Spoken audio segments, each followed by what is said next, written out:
गुरुजन रोषे अनुत्तरदानम अभ्युत्पत्तिश्च औषधम। अनंत उपकारी पूज्यपाद आचार्य भगवान सोमदेव सुरेश्वर जी महाराज रचित नीति वाक्यामृत ग्रंथ के अगले सूत्र में हम प्रवेश करते हैं। कभी कभी गुरुजन, चाहे वो आपके पिताजी हो, चाहे आपकी माँ हो, चाहे आपके बड़े भाई हो, चाहे गुरु भगवंत हो, इनका कभी भी आपके प्रति रोष का भाव हो, उसी समय सामने जवाब नहीं देना वो श्रेष्ठ कोटि का रास्ता है। आज उनको लेकर के थोड़ी बात आपसे करना चाहता हूँ। एक सूत्र आंखों के सामने रखो। दुर्जन की करुणा बुरी, बोलो सज्जन को त्रास, सूरज जब गर्मी करे तब बरसन की आस। दुर्जन की करुणा बुरी। एक गलत आदमी आप पर यदि करुणा करता है तो उनसे ना बोलने की हिम्मत आपके पास चाहिए। बोलो सज्जन को त्रास। और सज्जन आदमी कभी आपको पीड़ा भी देता है, उनको स्वीकारने की आपकी क्षमता चाहिए। क्यों? सूरज जब बहुत गर्मी देता है तब समझना कि बारिश आने की पूरी संभावना है। आज छोटी सी बात आपसे पूछना चाहता हूं। करुणा या पीड़ा इतनी महत्वपूर्ण बात नहीं, मगर किनसे मिल रही है वो बहुत महत्वपूर्ण बात है। संयम जीवन के जो भी कष्ट हमने सहन किए वो कष्ट तो पसंद नहीं था, मगर वो उस कष्ट सहन करने की बात करने वाले महावीर भगवान और गुरुदेव बेहद प्रसन्न थे। मैं आपको वो कहना चाहता हूँ, महाराज साहब इतना कठिन जीवन लेने के पीछे आपका राज क्या था? कष्ट तो मुझे भी पसंद नहीं है, मगर कष्ट सहन करने की बात करने वाले भगवान महावीर और गुरु भगवान इतने प्रसन्न थे, वहाँ मैंने कष्ट को नहीं देखा। आज आपको पूछना चाहता हूँ, आपके हित की, आपके सुख की बात करने वाला कोई भी यदि आपके सामने आ जाए, आप इनका मुंह बंद कर देते हो या बड़ी प्रसन्नता से सुनते हो? आज आगे चलना चाहता हूँ बहुत गंभीरता से। 3.5 महीने का प्रवचन अभी तक हो चुका। यदि आप चाहते हो, आप खुद ऑब्जर्व करना चाहते कि ये प्रवचन की मेरे जीवन में कोई असर है कि नहीं, इनकी 5 बात आज आपके सामने रखना चाहूँगा। पहले ये बताओ, आपके हित की और सुख की बात करने वाला कठोर शब्द में भी बात करे, आपकी सुनने की मानसिकता कैसी? हिम्मत भाई कैसी? मैं जानना चाहता हूं। 2 ही मिनट में बताऊं। आप चलते चलते जा रहे थे और 1 लाख का नेकलेस गले में आपने पहना था, वो निकल गया किसी भी हालत से। आप आगे जा रहे थे और पीछे वाले किसी ने आपका गिरा हुआ नेकलेस देखा, उसने उठाया, लेने के ख्याल से नहीं, आपको देने के ख्याल से, और एकदम नजदीक आकर के सीधा आपको चाटा मार दिया। बेवकूफ का सरदार देख के चल। और वो यदि आपको लाख का नेकलेस वापिस दे दे, मैं आपसे पूछना चाहता हूँ, सच बोलो, आपको वो बेवकूफ चाटा मारे वो दिखाई पड़ेगा या नेकलेस दिखाई पड़ेगा? हाँ, सच पक्का? माना आपको इनको गाली देंगे कि थैंक्स देंगे? आप ये नहीं बोलेंगे कि यार नेकलेस देना तो थोड़े अच्छे शब्द में दे, चाटा मार के क्यों बोलेंगे? मैं पूछना चाह रहा हूँ प्रशांत भाई, क्या 1 लाख का नेकलेस देने वाला चाहे कैसे भी हालत में नेकलेस दे, आप एग्री करके प्रसन्नता से मैं भी पॉसिबल हूँ थैंक्स भी बोलो? तो मैं पूछना चाहता हूँ, सुख की बात करने वाला और हित की बात करने वाला, इनके प्रति मेरा मानसिक एटीट्यूड क्या?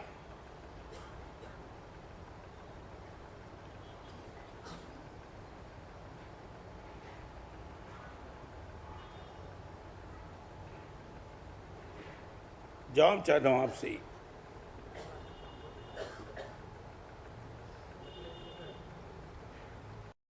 क्या आप सीधा बताओ ना। आज 50 साल के दीक्षा जीवन में सचमुच में कहना चाहता हूं, यदि मैं यहां पहुंचा हूं तो एक ही रीजन कि कहीं भी मेरी गलती की बात किसी ने, और नॉट ओनली गुरुदेव, किसी ने भी मेरी गलती की बात बताई, मैं बहुत प्रसन्न होकर के उनको मैंने स्वीकार किया और जीवन को बदल दिया। आपको मैं ये पूछना चाहता हूं, आपके जीवन की मानसिकता इतने प्रवचन सुनने के बाद, क्या आपकी गलती को दिखाने वाला यदि कोई भी हो, बड़ा हो छोटा हो, और इनको लेकर के आप प्रसन्न हो कि नाराज हो? दिमाग में क्या नहीं? अभी एक बात समझ लो, हम बात नहीं करेंगे, आपको ये ऑब्जर्व करना ही पड़ेगा कि गुरुदेव सचमुच लगता है कि हमारा मनन सुधर जाएगा, हमारी परलोक में सदगति होगी। मैं इनकी बात करना चाहता हूं।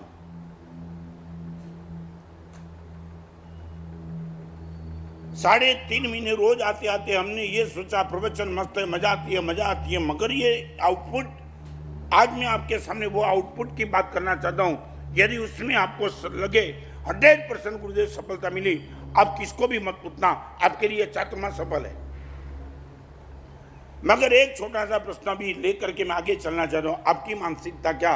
गलती को दिखाने वाला, सुख की हित की बात करने वाला, चाहे कैसे भी शब्दों में बात करे, आपको पसंद है? आपका मन प्रसन्न है?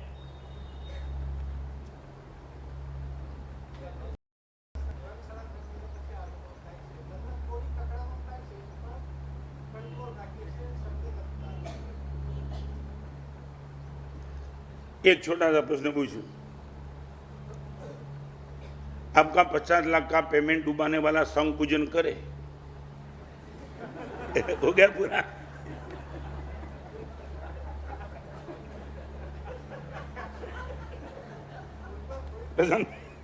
प्रशांत भाई क्या होगा? जिसने आपका 50 लाख का पेमेंट डुबाया वो बाहर आकर के संघ पूजन करे, और वहां से आप निकलो और बोल पहले दीपक भाई आपका भी तिलक करता हूं, क्या होगा? प्रशांत भाई क्या होगा? सच बताऊं, बाहर आप क्या बोलेंगे? मेरे पैसे से सब मुझे कर रहा है।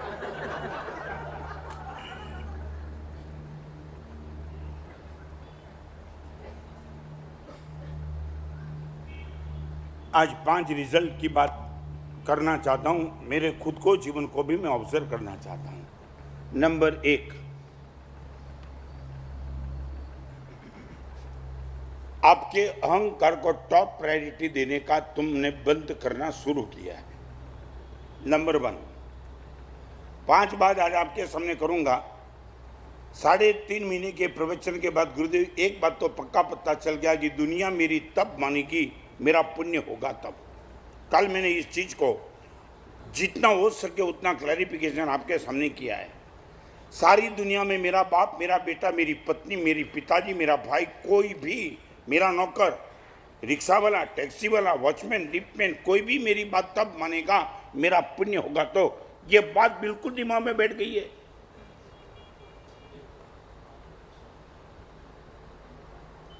क्या? ओके। तो अभी एक बात है कि बस माना साहब अभी अहंकार को इतनी प्रायोरिटी देने का बंद हो गया है। आप मुझे बताओ कि सबसे पहला अटैक अहंकार पे होता है। गौतम स्वामी जब भगवान महावीर के पास गए, अहंकार को लेकर के गए थे। महावीर को मैं दिखा देता हूं महावीर है कौन, और जैसे ही भगवान महावीर ने कहा हे गौतम सुखरूप है, और उसी टाइम बाकी कुछ बदला कि नहीं बदला, अहम टूटने लगा। और 1 मिनट में उसने सोचा नहीं, परमात्मा के सामने हम नहीं। मैं आपको पूछना चाहता हूं, आपको लगता है मेरे अहंकार को महाराज साहब में धीरे धीरे धीरे तोड़ने का, पिघलना तो शुरू किया है, कठोर था। आप इतना मुझे बता सकते हैं, अब तक महाराज साहब पत्थर जैसा अहंकार था, अभी बर्फ जैसा बनने लगा। रिपीट करना चाहता हूं, आज तक मेरा अहंकार पत्थर जैसा था, और आपके ये परमात्मा के वचन सुनने के बाद अब बर्फ जैसा हो गया। समझिए, दोनों सॉलिड है, मगर फर्क क्या है? पत्थर कभी पिघलता नहीं, और बर्फ धीरे धीरे धीरे धीरे। आप इतना बोल सकते हैं महाराज साहब अहंकार भी पानी जैसा नहीं बना है, पत्थर जैसा ही है, अभी लिक्विड नहीं बना है।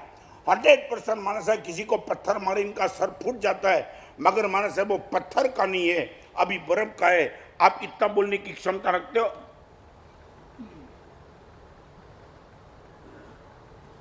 रोज रोज रोज रोज गुरुदेव छोटे होते जा रहे हैं, और एक दिन ऐसा हो जाएगा कि बर्फ बिल्कुल पिघल जाएगा, पानी बन जाएगा, और पानी जाकर के सीधा सागर में जाकर के सागर बन जाएगा।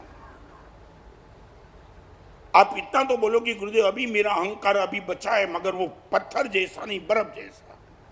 मैं 100% रिजल्ट नहीं चाहता हूं, बस इतना ही। गड़बड़ हो गया, आज भी अहंकार मेरा सॉलिड है, मगर पत्थर का स्वरूप अभी गया, अभी बर्फ का स्वरूप है।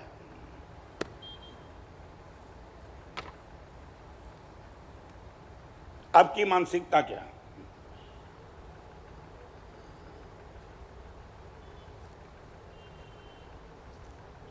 जयेंद्र भाई क्या नहीं बताओ, ये बोलना आसान है, और आपके अहंकार को तोड़ने वाला आप चॉइस नहीं करेंगे, कोई भी तोड़ेगा ना। आपके अहंकार को गुरु ही नहीं तोड़ेंगे, भगवान भी तोड़ेंगे, माँ बाप भी तोड़ेंगे, छोटा बेटा भी तोड़ेगा, पत्नी भी तोड़ेगी, और एक रिक्शा वाला वॉचमैन भी आपके अहंकार को तोड़ सकता है। मगर आप इतना बोलेंगे महाराज साहब अभी अहंकार को प्रायोरिटी देना महाराज साहब बंद कर दिया। हिम्मत भाई सुन,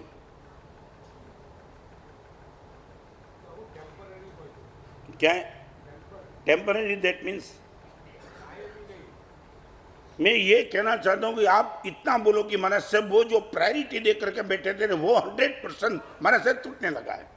मैं सच्चा हूं, सामने वाला गलत है, वो आगे की बात, मगर महाराज साहब अभी अहंकार इतना टॉप प्रायोरिटी नहीं रखता है।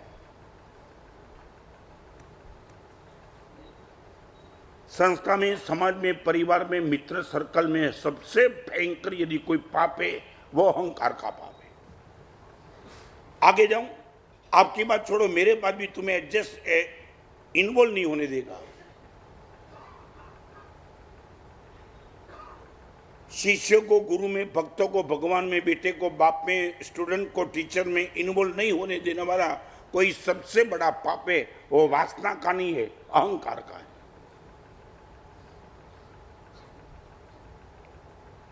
आप इतना बोलो कि महाराज साहब परिवार में अभी शांति हो चुकी ओनली ड्यू टू ईगो। आज तक महाराज साहब परिवार में जो क्लेश था वो ईगो को लेकर ही क्लेश था, बाकी कोई क्लेश नहीं था। महाराज साहब अभी ईगो को निग्लेक्ट करने की एक ताकत हमारी बनती चली है। मेरा बेटा भी मेरी नहीं मानता है महाराज साहब, कोई ईगो खत्म हो गया, अभी नहीं माना। एक समय था बेटा नहीं मानो, इनकी औकात दिखा देता था। आज महाराज साहब इतने प्रवचन सुनने के बाद लग गया अपना पुण्य ही कम है, मैंने परमात्मा का नहीं माना होगा किसी जन्म में, मेरा बेटा मेरी सही भी बात नहीं मानता है, ओके लेट गो। ये ताकत आपके पास आई हो या आ रही हो, मान लेना प्रवचन आपके लिए सफल बन गए हैं।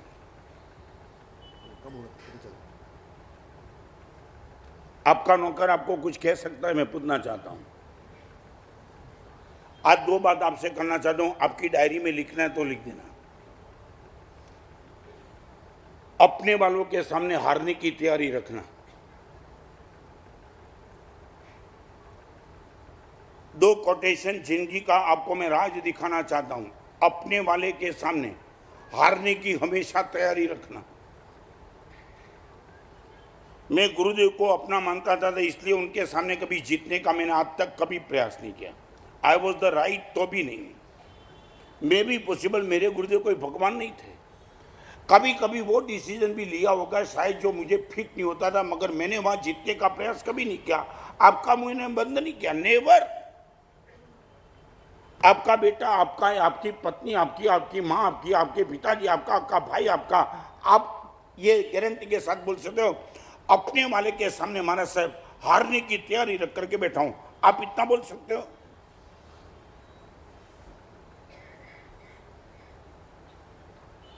ज्यादा मैं बात अभी नहीं करता हूं, सिर्फ इतनी छोटी बात जिसको मैं अपना मानता हूं। महाराज साहब ये मेरा बेटा मेरा है, जहां मेरा शब्द लगा है महाराज साहब वहां हार जाऊंगा 100%।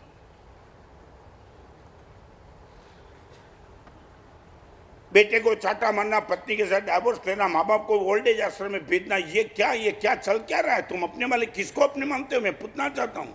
दो कोटेशन आज आपके सामने रखना चाहता हूँ, 4.5 महीने का ये क्रीम कोटेशन आपके आंखों के सामने, जिसको मैं मेरा मानता हूँ उनके सामने महाराज साहब हारते रहूंगा। मेरा शिष्य भी मेरा है, मैं हार सकता हूं इनके सामने, गुरु के सामने नहीं, शिष्य के सामने भी मेरे है। आप आपके बेटे के सामने हारने के लिए तैयार हो?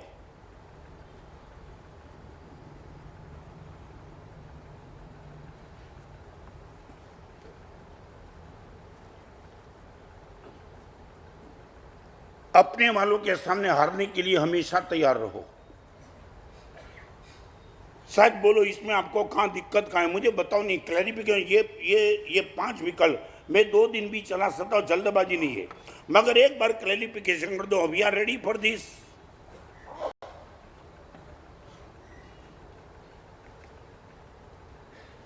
अभी मैं प्रवचन में आने के पहले एक एग्जाम्पल पे क्या, 2 मिनट के पहले एक लड़की जो मां थी, कहीं किसी कंपनी में जॉब इनका 3 साल से चल रहा था और बहुत अच्छा जॉब, सैलरी भी जबरदस्त, और इनका नेचर, इनकी पवित्रता इतनी अच्छी कि बॉस से लेकर के सब खुश। बॉस प्रमोशन देने के मूड में था और एक दिन लड़के ने आकर के अपना इस्तीफा दे दिया। बॉस ने बोला, बेन क्या हुआ? आंख में आंसू थे। मेरी ओर से कोई दिक्कत? सर आप जैसे बॉस मिलना वो परम सद्भाग्य हो, तो ही आप जैसे बॉस मिले। आपने कभी मेरे सामने वो दृष्टि से देखा नहीं, यदि मैं कह सकती तो आपने हमेशा मेरे सामने बेटी की नजर से देखा है। ये जॉब छोड़ने के मुड़ में मैं बिल्कुल नहीं हूं। कोई भी कर्मचारी का तेरे के नहीं, कुछ नहीं, बस लंबा मत पूछो। I am really happy. और ये जॉब छोड़ने में मुझे भी बहुत दुख होता है कि मैं जॉब क्यों छोड़ रही हूँ, मगर बस एक बात, अभी मैं उनको निगलेक्ट नहीं कर सकती, इसलिए मुझे छोड़ना पड़ा। तब उसने मुझे कोई कारण बता सकते कि यदि मैं कुछ कर सकता हूँ तो तेरे लिए करूँ। और इतना है कि बॉस एक बात, 3 साल से मैं नौकरी करती हूँ और 5 साल का मेरे घर में एक बेटा है। बेटे के लिए मैं अवेलेबल नहीं रहती हूँ, सुबह निकल जाती हूँ, रात को जाती हूँ। और आपको मैं इतना कहूँ, लास्ट 12 दिन से मेरा बेटा बोल रहा है, मम्मी मैं तेरी बहुत कमी महसूस कर रहा हूँ। जब मैं स्कूल जाता हूँ तू होती नहीं, स्कूल से आता हूँ तब तू होती नहीं, बीच में तू कहीं होती नहीं, कहीं मुझे मिलती नहीं। मम्मी मैं तुझे बहुत मिस कर रहा हूँ। मम्मी कुछ नहीं हो सकता है। और रात के समय मेरा बेटा सोया हुआ रहता है, इनकी गद्दी में इनका निर्दोष मुख देखता हूँ और बस 10 दिन से आंख में से आंसू जा रहा है। एक और आपकी नौकरी है और दूसरे मेरा खुद का बेटा है, मैं सब कुछ पकड़ सकता हूँ, मगर मैंने जिनको अपना माना है वो बेटे के लिए, बहुत दूसरा कुछ काम नहीं है। मेरे बेटे के आंसू को पोंछने के लिए, मेरी कमी उनको लग रही है, वो पूर्ण करने के लिए मैं जॉब छोड़ रही हूँ। आप इतना बोल सकते कि महाराज साहब मेरे बेटे के लिए मैं बहुत कुछ छोड़ सकता हूं, बाप के लिए, गुरु के लिए नहीं। आपका बेटा, पापा प्लीज डोंट गो देयर, आप बोलेंगे बेटा 100% तेरी बात पक्की, नहीं जाऊंगा आज। मालेगांव में मेरे पिताजी महाराज बीमार थे, देव सुंदर विजय महाराज। मालेगांव में करीबन 65 जैन डॉक्टर। आपने वो एरिया नहीं देखा होगा, मैंने वहां चातुर्मास किया। और दीपो भाई तुम जान के हैरान हो गए, मालेगांव में जब मेरे गुरुदेव के साथ मेरा प्रवेश हुआ, मालेगांव के हर डॉक्टर ने अपनी डिस्पेंसरी में बोर्ड लगा दिए कि सुबह 9 से 10 और दोपहर 3 से 4 डिस्पेंसरी बंद रहेगी। 65 डॉक्टर प्रवचन में हम सामने हुए, 65 ऑल डॉक्टर्स इन प्रवचन। और एक दिन मेरे पिताजी का स्वास्थ्य बिगड़ा। वहां डॉक्टर तो बहुत भक्त माने तुम सोच नहीं, डॉक्टर आ गए, स्वास्थ्य अच्छा हो गया। शाम के समय में तबीयत बिगड़ी थी, डॉक्टर को मैंने कहा नहीं महाराज साहब नो, अभी कुछ डेंजरस नहीं है, आपके पिताजी महाराज साहब मजे से सो जाएंगे, चिंता मत करो। मैंने बोला डॉक्टर साहब शायद रात को जरूर पड़े। महाराज साहब प्रश्न ही नहीं। मगर अभी बताओ क्या हुआ। डॉक्टर के चेहरे पे थोड़ा ऐसा लगा कि कुछ डॉक्टर असमंजस में। मैंने बोला डॉक्टर साहब को दिक्कत है। महाराज साहब आपको क्या बताऊं कि नहीं ये पूछना चाहता हूँ। मैंने बोल जो भी ये बोलो ना, मैं दूसरे डॉक्टर को बुला सकता हूँ। नहीं महाराज साहब, 5-7 डॉक्टर ने आपने मुझे याद किया, इसलिए मैं मानता हूँ मेरा परम सद्भाग्य आपने मुझे याद किया। मगर एक बात बताना चाहता हूँ, 6 महीने के पहले महाराज साहब मेरी शादी हुई और आज 9 से 12 के शो में पत्नी के साथ पिक्चर देखने को जाना है। आपके पिताजी का स्वास्थ्य हो रही पिक्चर महाराज साहब मैं ड्रॉप कर सकता हूँ। और यदि सचमुच ये स्वास्थ्य इतना बिगड़ा होता तो गारंटी के साथ ड्रॉप कर देता।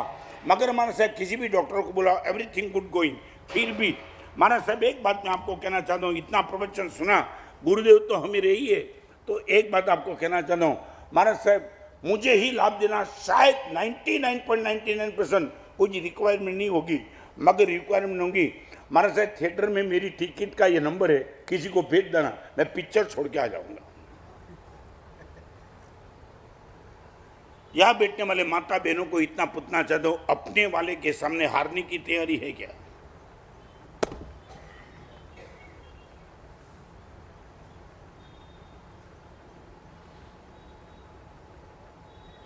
विक्रम भाई क्या है?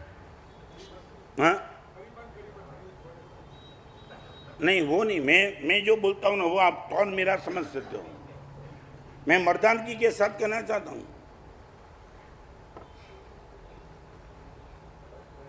क्या हुआ? क्या है?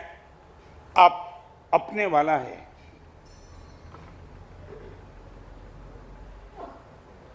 मेरा जो फोर्स है ना वो हारने का फोर्स नहीं है, अपने वाले के सामने, जिनको तुम खुद का मानते हो उनके सामने। मैं एक छोटा सा सच बोलो, आप पिकनिक स्पॉट पे जाते हो, मुझे गंभीरता से जा दो, आप पिकनिक स्पॉट पे जा रहे हो, 5 बजे आपने ड्राइवर को बोल दिया कि ऊटी जाने के लिए अपने को निकलता है, बस 8 दिन की छुट्टी ऊटी में या कश्मीर में मनाएंगे, एक्स फॉर एग्जाम्पल, और आपने ड्राइवर को बोला अर्ली इन द मॉर्निंग 5 बजे आ जाना। वही ड्राइवर आपका ड्राइविंग करता था और वो ड्राइवर ने आपको इतना बताया, सर मेरा लड़का बीमार है, वो चाहता है मैं इनकी बाजू में बैठूं, हम कश्मीर की टूर को 2 दिन तक पेंडिंग कर सकते हैं। मैं आपको पूछना चाहता हूँ आप क्या करेंगे? ड्राइवर का खुद का एक लौता बेटा बीमार है, वो आपको प्रेम से फोन करके कहता है सर या तो दूसरा ड्राइवर कर दो, मगर मेरी उम्मीद मत रखो, मेरा बेटा बीमार है, मैं चाहता हूँ कि आप 2 दिन के लिए टूर कैंसिल करो या तो लेट करो। आप क्या करेंगे?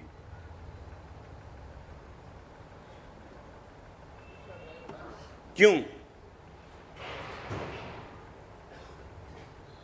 राजू में क्या नहीं, बिजनेस के लिए जाते, मैं नहीं कहना, सिर्फ टूर के लिए, मनोरंजन के लिए, जलसा करने के लिए, और वहां इनका बेटा बीमार है और इतने साल तक वही ड्राइवर ने ड्राइविंग करके आपको हर जगह भेजा दिया, इतना विश्वास हो, इतना प्रेम वाला ड्राइवर है, और वो बोलता है सेठ आप दूसरा ड्राइवर करेंगे मुझे दुख होगा तो मैं ही आऊँगा मेरे बेटे को छोड़ करके भी। आप इनको नहीं बोल सकते हो बेटा ये पिकनिक बिकनिक मार गोली, तेरी ड्राइविंग में आऊँगा 2 दिन के बाद, क्या फर्क पड़ता है तुम्हें? जाने दो। नहीं, अभी भी तुम यही मानते हो बुकिंग हो गया और 10,000 गया, तो तुम सच बताओ तुमने कुछ सुना ही नहीं अभी तक। जिनके घर का एक लौता बेटा बीमार है वो सामने से फोन करके वेदना के साथ कह रहे सर प्लीज 2 दिन के लिए, तुम नहीं कर सकते हो?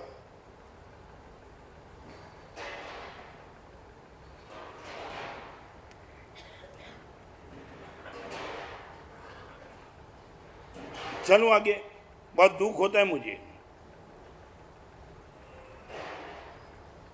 क्या प्रशांत भाई क्या हो सकता है?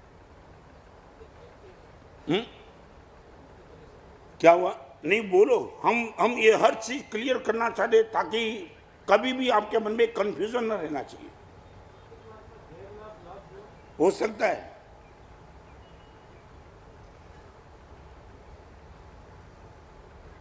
आपकी ताकत हो तो आप ये बोलते हो चिंता मत कर, 2 दिन नहीं 10 दिन के लिए कैंसिल, तेरे बेटे का स्वास्थ्य की हर चिंता मैं करूंगा, चिंता छोड़ दे। आपकी ताकत तो ये होनी चाहिए थी।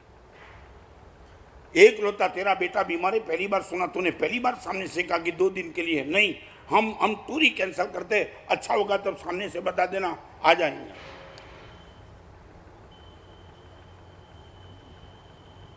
दीपक भाई ये होता है क्या? वाई नॉट, मुझे इतना बताओ वाई नॉट?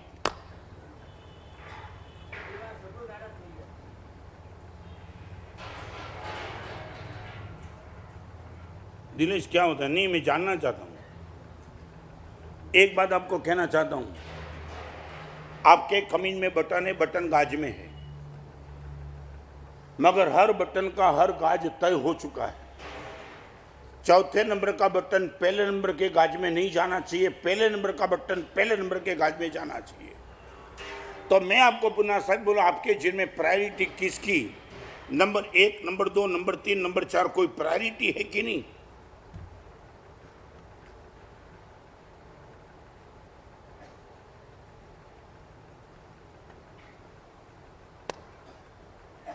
अरे छोड़ो ना, ये ड्राइवर वाइवर की बात छोड़ो। नहीं मैं दूसरी बात, या इतने लोग बैठे, अलकापुरी जैन संघ का पुजारी यदि बोले, पुजारी मेरा बेटा बीमार है, उनको बाजू में मुझे बैठना है, 3 दिन तक मैं नहीं आऊंगा, सच बोलो, संघ खड़ा हो जाएगा ना? 3 दिन ही 12 दिन तक नहीं आना, परमात्मा की पूजा हम सब करेंगे।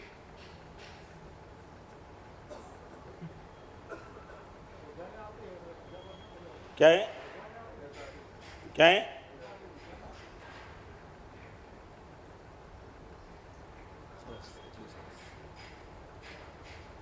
धीरे धीरे आगे कसौटी करूंगा। और एक बात बताऊं, आपके घर में झाड़ू है ना? झाड़ू दीपक भाई शोकेश में रखा है? नहीं, माने इनका स्थान तय है। तय कहाँ? राजू भी कहाँ? हाँ, झाड़ू का स्थान कोने में, रोज उपयोग, फिर भी इनका स्थान कोने में। टीवी का स्थान शोकेश में, एकदम अच्छे कपड़े का स्थान कबाट में, और गहने का स्थान तिजोरी में। पक्का? क्या? झाड़ू कहाँ, टीवी कहाँ, कपड़े और गहने, ओके। पत्नी का स्थान कहाँ? नहीं, बताओ। मैं 4 बात आपको ही बता दूं। पत्नी है, माँ बाप है, गुरु है और भगवान है। ये 4 मैंने बता दिया ना, झाड़ू, टीवी, कपड़े और गहने। तो आपको मैं बताना चाहता हूँ, पत्नी, माँ बाप, गुरु और भगवान। आप मुझे नंबर बता दो। अभी मैं आपका नंबर तय नहीं करूंगा, तुम ही बताओ कि नंबर पे कौन है।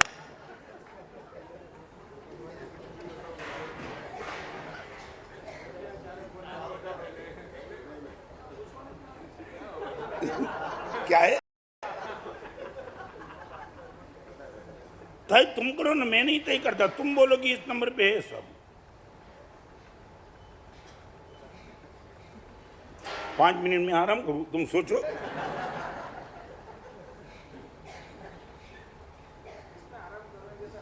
तो बोलो ना सीधा।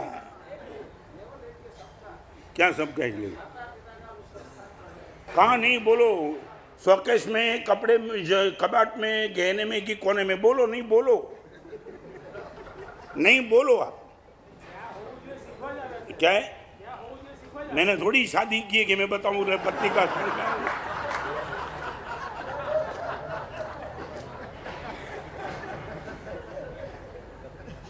तुम तो इतने होशियार हो, जो मैच मैंने खेली नहीं उनका अंपायर बना दिया मुझे। आप बोलो ना कि 4 नंबर में 4 स्थान कहाँ है? पत्नी कोने में, अभी डाइवोर्स हो जाएगा जाने के बाद। बोलो ना कहाँ? बहुत बड़ा लेसन दे दिया। क्या है?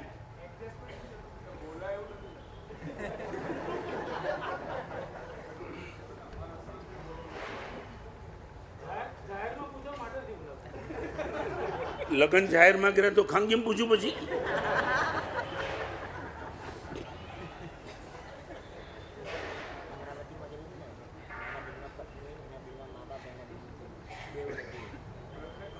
क्या है?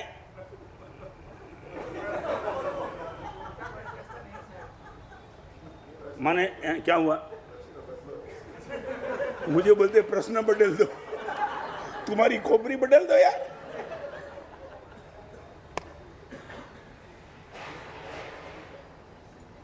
कितनी दिक्कत आती है। 2 सूत्र आपके सामने। अपने वाले के सामने हारने की तैयारी रखो, और दूसरी बात, खुद के सामने जब लड़ना है तब जीतने की तैयारी रखो। मेरे मन के साथ जब मैं लड़ूंगा जीतूंगा, गुरुदेव हारूंगा नहीं, गारंटी के साथ। रिपीट करना चाहता हूं, अपने वाले के सामने जब लड़ना है तब हारने की तैयारी रखो, और खुद के साथ लड़ने का मौका आता है तब जीतने की तैयारी रखो। महावीर गौशाला के सामने हारने की तैयारी रख करके बैठे थे, मगर अंतर शत्रु के सामने महावीर ने जीतने का तैयार रखा था। सारी दुनिया ऊपर से नीचे हो जाए, क्रोध नहीं करूंगा सो नहीं करूंगा। ये 2 कोटेशन आपकी आंखों के सामने। खुद के साथ स्ट्रगल हो, कभी हारो नहीं, और अपने वाले के साथ स्ट्रगल हो, हारने के लिए हमेशा तैयार हो। मैं मेरे सामने नहीं हारूंगा।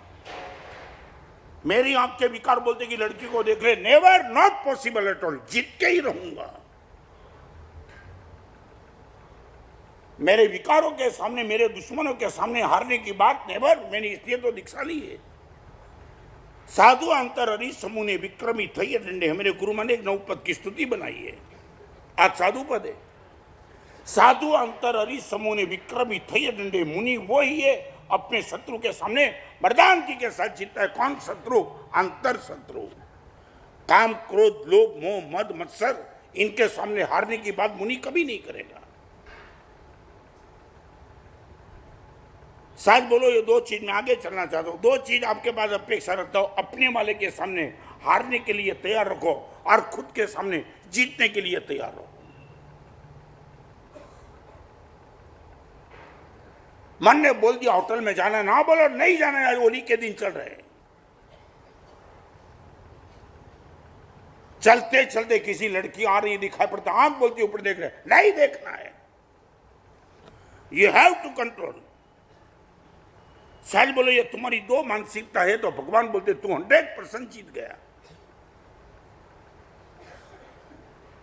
आपकी क्या मानसिकता? मैं आगे चलना चाहता हूं। आपकी अहंकार के सामने ये अंतर शत्रु है, जीतो, उनको मत हरा, उनको उनके सामने सर झुका कर मत रहो, सर मर्दान की खड़ा रखकर। आज मेरे माँ बाप के सामने तू खड़ा हो चुका है, never, not possible at all. आपको मालूम तो बताऊं, भगवान महावीर का पहले नंबर का शिष्य गौतम नहीं था, गोशालक था। महावीर के नजदीक सबसे पहले कौन आया था? गौतम तो बाद में आए, सबसे पहले कौन आया था? गोशालक। और वो हार गया और बाद में आने वाले गौतम जीत गए। महावीर के बाद नजदीक आने के बाद गोशालक ने अपना अहंकार अड़ग रखा और गौतम ने अहंकार का विलीन कर दिया। भगवान महावीर का शिष्य सबसे पहला होने का सद्भाग्य मिला, नजदीक आने का, वो हार गया ड्यू टू अहंकार।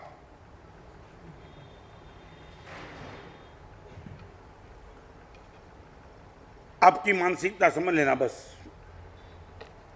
बड़ौदा का चातुर्मास अच्छा हुआ, वो सब कुछ बराबर, मगर आपके लिए टॉप प्रायोरिटी पे जाएगा तब ये दो चीज में आप बिल्कुल स्पष्ट हो जाएंगे, गुरुदेव हारूंगा। सामने वाला सच्चा है झूठा है फिर चेक करूंगा, मगर है अपने वाला, हारूंगा। और आपको एक बात का अनुभव सबको होगा, आपके बेटे के साथ बहुत छोटी उम्र में आपका बेटा छोटा था ना, आप उनके साथ जो खेले ना, उसमें आपने हारने का आनंद लूटा है। I am right? जो मैं बोलना चाहता, आप जीत सकते थे, आपको बिल्कुल मालूम था बेटे को हराना 2 मिनट का काम था, मगर इनके सामने तुम हारे। सच बोलो, क्यों हारे? नहीं, क्यों हारे? आपको लगता था खुद का बेटा है, उनको भी एक एप्रिशिएट होने दो, उनको भी आनंद होने दो, और 10 जगह पे वो बोलते रहेगा मेरे पापा को मैंने हरा दिया। वो आपको सुनने के लिए आनंद आता था ना, हरा दिया, वो सुनने के लिए आप लालायित थे। भले 50 लोगों को बेटा बोले कि मैंने आज मेरे पापा को हरा दिया और तुम मुस्कुरा रहे थे। तो मैं इतना कहना चाहता हूं, बेटे को छोटी उम्र में तुमने जीतने दिया, बड़ी उम्र में तुम इनको हराने के प्रयास में क्यों लगे हो? जीतने दो।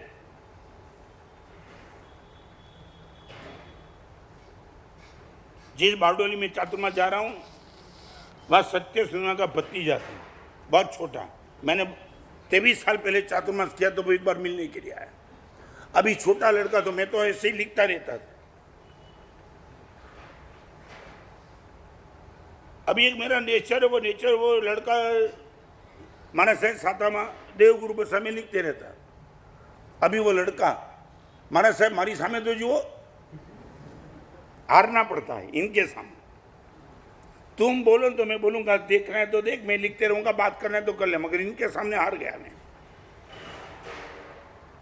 और जब मैं उनके सामने देखा तब उसने सबसे पहला प्रश्न पूछा, महाराज साहब तमने તમારા ગુરુમાં લેસન ઘણું આપ્યું છે, મારી સામે જોતા નથી। छोटे बेटे का प्रश्न भी वही होगा ना, मगर सुनने में भी आनंद आता है। नंबर 1, अहंकार को हराने की मानसिकता। नंबर 2, अधिकार को निग्लेक्ट करने की तैयारी। अहंकार के बाद नंबर 2 आता है अधिकार। अधिकार दैट मीन्स योर राइट्स। आप जहां भी बैठे हो, देरासर में हो, प्रवचन में हो, उपास्य में हो, कंपनी में हो, बॉस हो, कोई भी पोस्ट पे हो, आप कहीं भी हो, आपके अधिकार को निग्लेक्ट करने की आपकी मानसिकता हो कि this is my right but इनको मैं टॉप प्रायोरिटी नहीं दूंगा, यह मानसिकता आपके पास आ जाए। आज पूरे परिवार में यदि बवाल है तो ड्यूटी के हिसाब से नहीं, राइट के हिसाब से। यहां बैठने वाले को पूछना, सच बोलो, आपकी आंखों के सामने व्हाट इज माय ड्यूटी वो है कि व्हाट इज माय राइट्स वो है? मैं आपको पूछना चाहता हूं।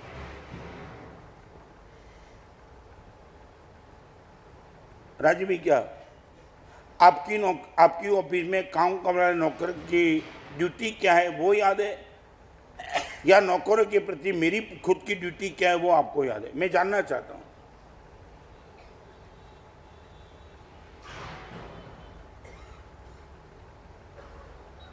जयेंद्र भाई, क्या? हिम्मत भाई, क्या? ट्रस्टी होके मेरा राइट्स क्या है वो याद है, या जिस संघ का ट्रस्टी हूं वहां मेरी ड्यूटी क्या है वो याद है? यहाँ तो बड़ोड़ा ट्रस्टी संतोषजनक नहीं, आनंदजनक परिणाम वाला, मस्का नहीं मारतो, પણ અમારે હેમરત્ન સુરી છે ને એને તો સ્તુતિ બનાવી હતી, બહુ તાકાતવાળા આચાર્ય અમારા, અને અમારા મિત્ર ખૂબ લાગણી ને ખૂબ પ્રેમ, એમને તો એક સ્તુતિ બનાવી હતી, જે ટ્રસ્ટી પ્રભુ દર્શન કરે તે ટ્રસ્ટીને પણ ધન્ય છે।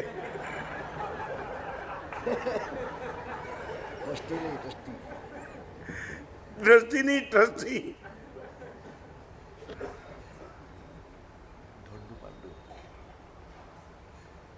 यहाँ बैठने वाली माताओं को मैं कहना चाहता हूँ, यदि आपका स्थान आपके घर में बहू का है, आपको मालूम है व्हाट इज माई ड्यूटी? यदि आपका स्थान आपके घर में सास का है, आपको यह मालूम है कि व्हाट इज माई राइट, कि व्हाट इज माई ड्यूटी? मैं आचार्य होने के बाद मैं कभी ये नहीं कहता हूँ दिस इज माई राइट, मैं जैन संघ का आचार्य हूं, मगर एक बात मेरी ड्यूटी है, संघ वात्सल्य वो मेरी ड्यूटी है। चाहे कितना भी थकाओ, मगर संघ का कोई काम हो, मेरी थकान को नंबर 2 के रख करके मुझे संघ का काम करना पड़ता है, क्योंकि माई ड्यूटी। यहां बैठने वाले आपको पूछना चाहता हूं, 5 रिजल्ट आपसे चाहता हूं, आपके मन में क्या ख्याल है, दिस इज माई ड्यूटी या दिस इज माई राइट? आपकी आंखों के सामने क्या रहता है? जहां भी जाते हो वहां क्या रहता है?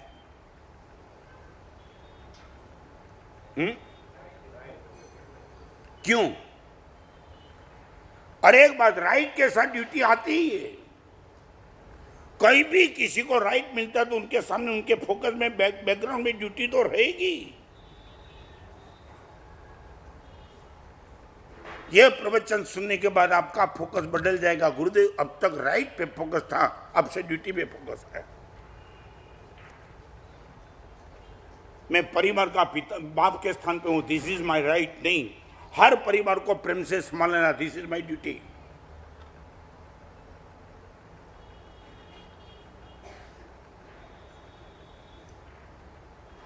प्रशांत भाई, क्या याद आता है? हाँ? और इनका कारण क्या है?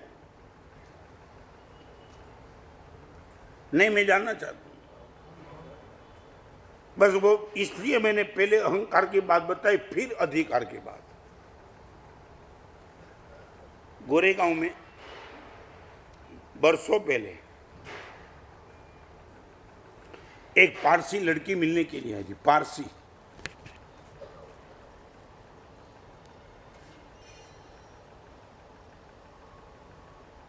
प्रेम की मीठी नजर, मीठे द्वेष का जहर, वो किताब उसने पढ़ी थी, गुजराती में ઝેર જ્યારે નીતરી જાય છે।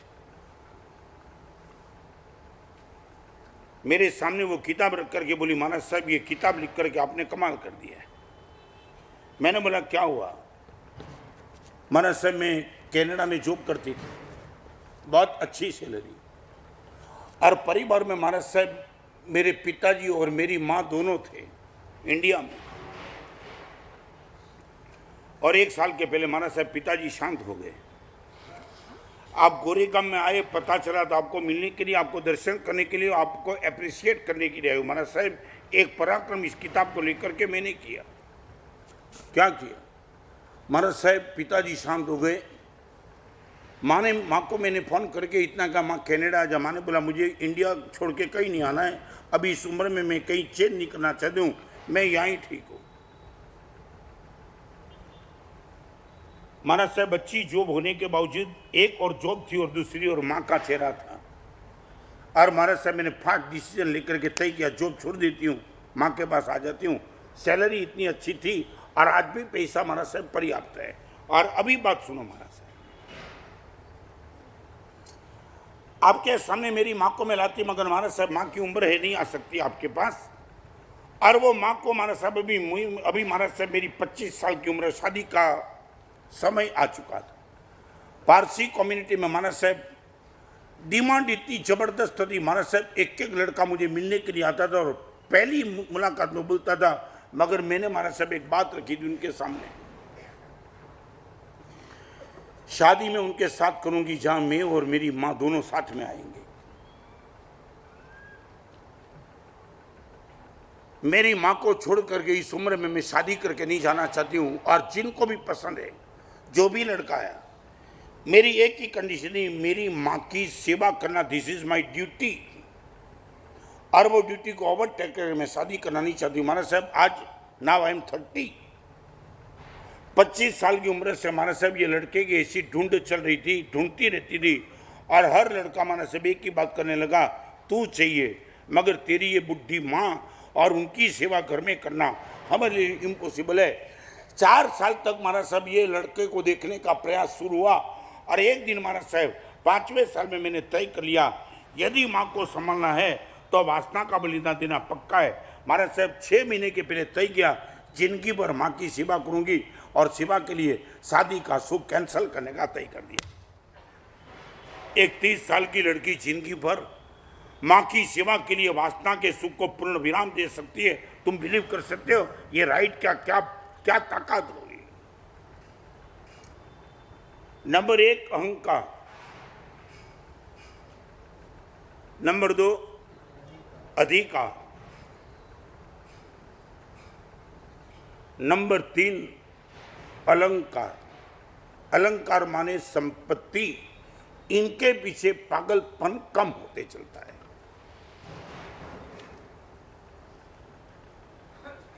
अभी तक महाराज साहब बात बढ़ाने का, सबसे टॉप 10 में रहने का, सारी दुनिया का राज, ये वो महाराज साहब वो सब नशा था। वो नशा इतने प्रवचन सुनने के बाद करीबन महाराज साहब काफी कंट्रोल इन पर आ चुका है। निगलेक्ट नहीं, कंट्रोल। अभी महाराज साहब वो आपाधापी में रस नहीं है। बाजू वाला आकर के बोलता है इस कंपनी में काम कर ले, 2 करोड़ का जॉब नहीं, बस ओके, एवरीथिंग गुड गोइंग। अभी मुझे तुम आग्रह करना नहीं, वो लालच की बात हो गई समाप्त, और अभी मुझे इंटरेस्ट नहीं है। ये आपका कंट्रोल यदि आ गया, मान लिया कि प्रवचन सफल। अहंकार, अधिकार, नंबर 3 शायद बोलो वो क्षेत्र में आपकी मानसिकता क्या, अभी वो नशा नहीं रहा हमारा।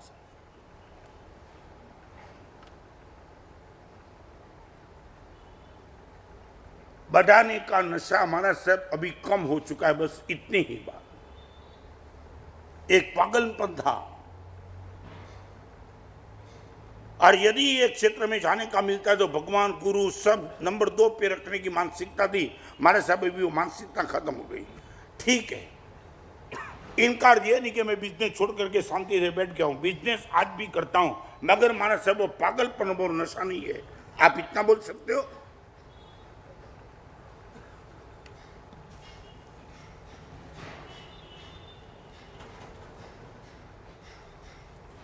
जयेंद्र भाई क्या?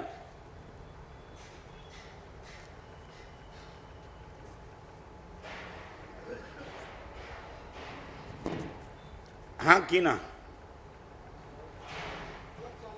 हाँ ओके, अच्छा क्या हुआ? थोड़ा जोर से बोलो ना। जानो माने अभी वो पागलपन डिग्री थोड़ी पागलपन की कम हो गई।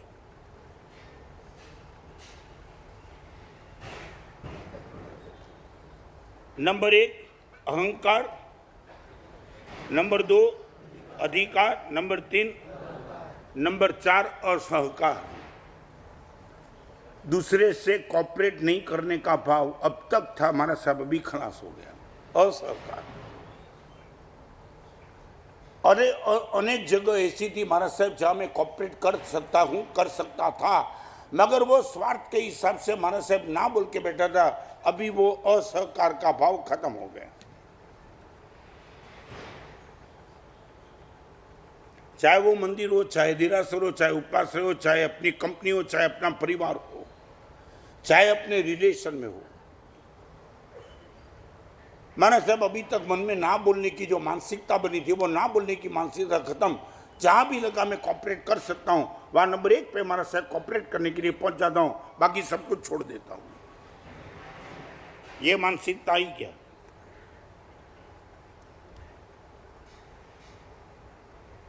कॉपरेट करने का भाव, असहकार का जो भाव था ना, मुझे क्या, मेरा क्या, मुझे क्या, मेरा क्या, वो भाव खत्म हो गया हमारा। हमारे पास 2 सूत्र है, मुझे क्या और मेरा क्या।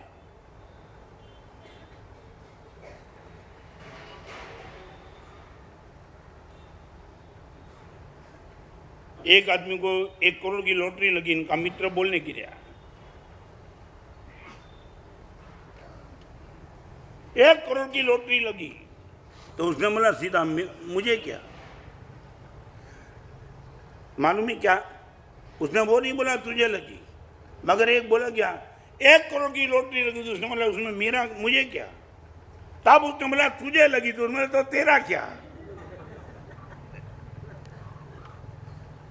बस पूरे दिन भर तक यही चलता है, मुझे क्या, मेरा। कभी कभी तो तुमको देख करके मुझे दुख होता है, तुम स्माइल भी उनके सामने करते हो, कुछ मिलने वाला चाहिए। मुझे रामबाई का भावनगर के थे डायरा चलाने वाले, डायरा हमारी शिविर में आए थे, और आपने मुझे एक एग्जाम्पल दिया। हमारे साथ एक बार डायरा चलाया 6 घंटे तक, जोक्स डायरा वही होता है ना।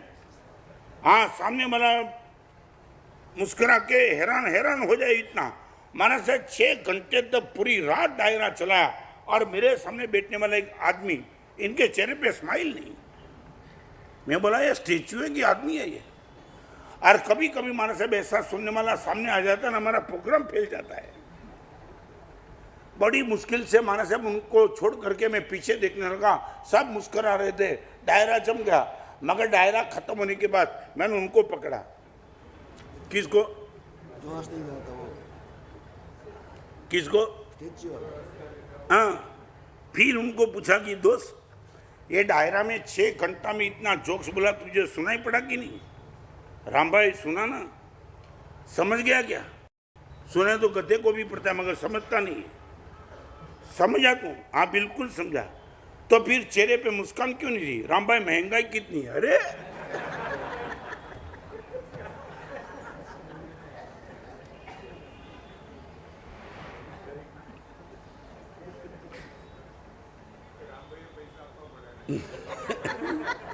हाँ, राम भाई को देना पड़े पैसा, तू मुस्कुरा यार। सच बोलो, कॉपरेशन का भाव। मैं एक छोटी सी बात बताऊं, पालीताना की दर्शन करने की, पूजा करने के लिए तुम लाइन में खड़े हो, आपका नंबर बिल्कुल आने के करीब है, और उसी टाइम आकस्मिक आपकी नजर गई, कड़ी धूप में एक वृद्ध पुरुष खड़े हैं, आप आपकी लाइन में उनको भी ला करके आप वापिस चले जाओ, और वापिस जाने में ऐसा हो सकता है आपकी शायद पूजा का टाइम ही ना हो। ये पराक्रम कर देंगे आप?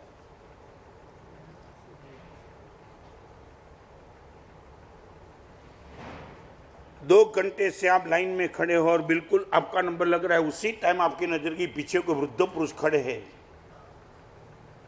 और आपकी जगह पे यदि उनको बुला लेते हो और आप वहां चले जाते हो, मे भी पॉसिबल पूजा का समय खत्म हो सकता है। आप कॉपरेट करके उनको बुला सकते हो आगे क्या?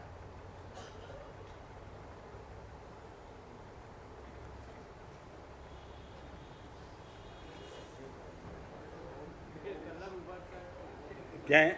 ये भी प्रभु की पूजा है। क्या हुआ? हाँ, ये हम पीछे देखेंगे ही नहीं हाथ से, कोई विरोध नहीं। ये तुम्हारी मानसिकता की बात नहीं करना चाहता। यहां बैठने वाली माताओं और बहनों को, आप सबको पूछना चाहता हूं, एक जवाब मुझे दो। 2 करोड़, 3 करोड़, 5-5 करोड़ के प्रभु के मंदिर बनाने वाले तुम, आपने कभी इस देरासर के पुजारी को कभी भी कहा, यहाँ बैठने वाले को चैलेंज के साथ कहता हूँ, शायद एक भी आदमी नहीं होगा, आपने कभी पुजारी को कहा दोस्त इस मंदिर में आने वाले सभी पूजा करने वाले के लिए केसर तैयार तू करता है, आज एक दिन मैं तैयार करूंगा, तुझे आराम।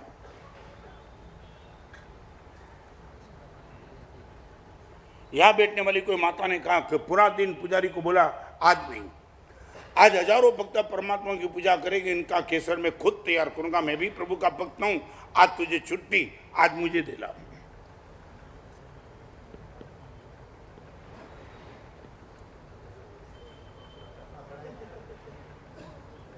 क्या हुआ? क्या है? ओके, आप इतना बोला, चलो 15 मिनट में बैठा हूं, नहीं मैं आपको रास्ता दिखाना, आप बोलो कि तू बाजू में खड़ा रहे दोस्त, मेरा नया नया प्रयोग है, मगर एक काम कर, तू बाजू में खड़ा रहे, मगर ओनली फॉर 15 मिनट्स मुझे दे दे। दिया? आज तक तुमने कभी मांगा 15 मिनट? ये कॉपरेशन का भाव नहीं है क्या?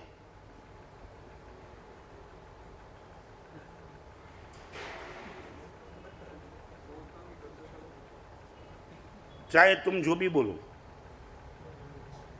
मैं आपका एक्सरे नहीं रहा हूं, सीटी स्कैन ले रहा हूं। नहीं, एक्सरे में तो और भी बच जाता है, आपकी इच्छा।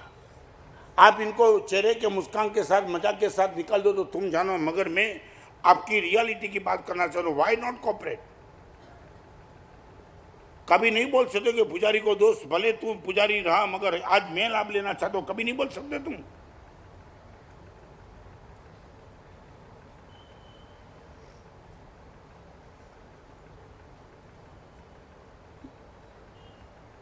आज तक तो कभी यहां बैठने वाले किसी ने यह प्रयोग नहीं किया ना।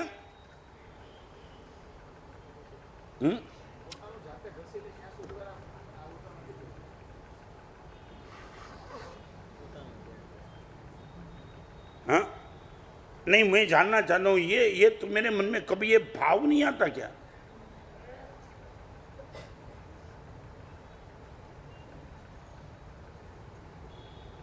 समाप्त करूं 5वें नंबर का भाव। आप सोचना,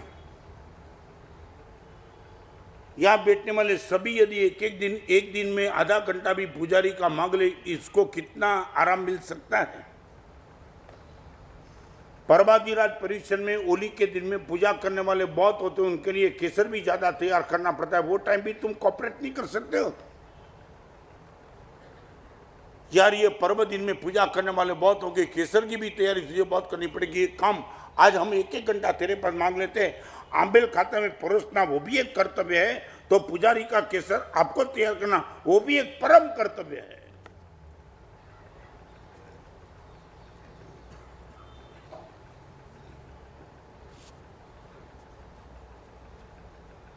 पांचवा नंबर 1 आप बोलो, नंबर 1, नंबर 2, नंबर 3, नंबर 4 और नंबर 5 अंधकार।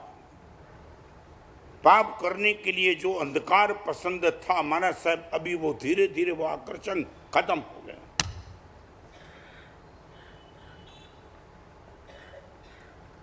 मैं चाहता था एकांत मिल जाए, मैं चाहता था अंधकार मिल जाए, महाराज साहब वो नशा खत्म हो गया, अभी कुछ नहीं। ये जो मानसिक तंत्र में पाप करने की बनी थी, इसके लिए कुछ एटमॉस्फेयर ऐसा चाहिए था महाराज साहब, वो एटमॉस्फेयर अच्छा लाने का भाव धीरे धीरे खत्म हो गया।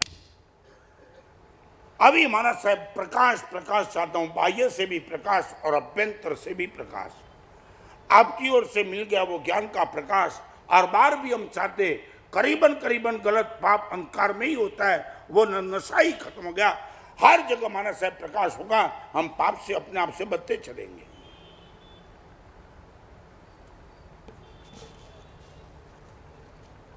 आप खुद ऑब्जर्व करना, यदि आपके पास 5 चीज आ चुकी माने 100% नहीं, मगर आपको लगे माना साहब 50% में भी माना साहब हम आ चुके हैं, मैं मानता हूं टॉप रिजल्ट आपका। 100% तो भगवान हो सकते, मैं भी तो नहीं उसमें, मगर माना साहब 35 से हम ऊपर चले, अभी माना साहब पासिंग मार्क हमारा पक्का, बिल्कुल पक्का। इतनी गारंटी 5 क्षेत्र में दे सकते हो। 5 में अहंकार, अलंकार, अधिकार, असहकार और 5वां अंधकार। सच बोलो, आप बोल सकते हो माना साहब 5 में 35 से ऊपर निकल गए।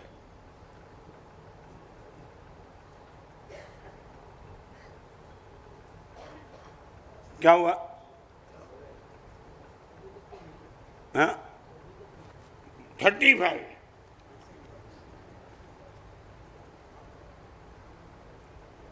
एक बैट्समैन ने स्कोर बोर्ड पे देखा ना, तो उनको लगा 35 रन लगाए थे।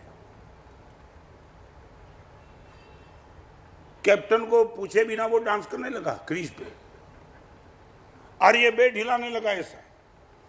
अभी कैप्टन हो गया, ये पागल बन गया, हुआ क्या था, नजदीक आके उसको बजा, अभी सेंचुरी नहीं लगी, उसने बोला पास हो गया। 35 माने 35 वाले का क्या होता है, अगले क्लास में जाने का पक्का। मेरा 35 रन हो गया, अगली टीम में मेरा स्थान पक्का। आप इतना बोल सकते हो माने साहब वी आर ऑन 35, क्रॉस कर दिया हमने। 3.5-4 महीने के प्रवचन के बाद मैं चाहता हूं इसमें तो आपका नंबर आना ही चाहिए। 100% माने 35 क्रॉस। अभी रिवर्स लाने की बात नहीं होगी माना साहब, आप रहो न रहो, आप यार करो, जब भी हम मिलेंगे आपको बोलेंगे गुरुदेव परसेंटेज हमारे बढ़े, कम होने की बात अभी नहीं है। नो रिवर्सिबल 30, 32 कभी नहीं। आपको मैसेज मिलेगा तो 40, 45, 50 का मिलेगा, मगर 33 का कभी नहीं मिलेगा। यह उम्मीद मैं आपसे करना चाहता हूं। महावीर तारा मार्ग थी हमें लाखों योजन दूर। भगवान आपने कौन सा रास्ता दिखाया और हम किस रास्ते पे भाग रहे थे अभी तक। पहली बार यह ज्ञान का प्रकाश हमें मिला और ऑब्जर्वेशन करने का मौका मिला। महाराज साहब हम विश्वास के साथ कहते हैं, हम नहीं होंगे 35% लाने का प्रयास करेंगे। अहंकार, अलंकार, अधिकार, असहकार और अंधकार, 5 चीज को यदि हम कंट्रोल करके जा रहे हैं, निश्चित रूप से मौत के समय हमारी समाधि और अगले जन्म में हमारी सदगति दोनों पक्का हो जाएगा। क्या ग्रंथ है नीति वाक्यामृत। हाँ 1000 साल के पहले का ग्रंथ, जैसे लगता है कि आज हमारे लिए ही सर्जन किया है आपने, इतना पवित्र ग्रंथ। और आपको मैं बताना चाहता हूं, पूरे चातुर्मास में करीबन सब होकर के 40 से 50 सूत्र हमारा पूरा होगा। इस ग्रंथ का 500 सूत्र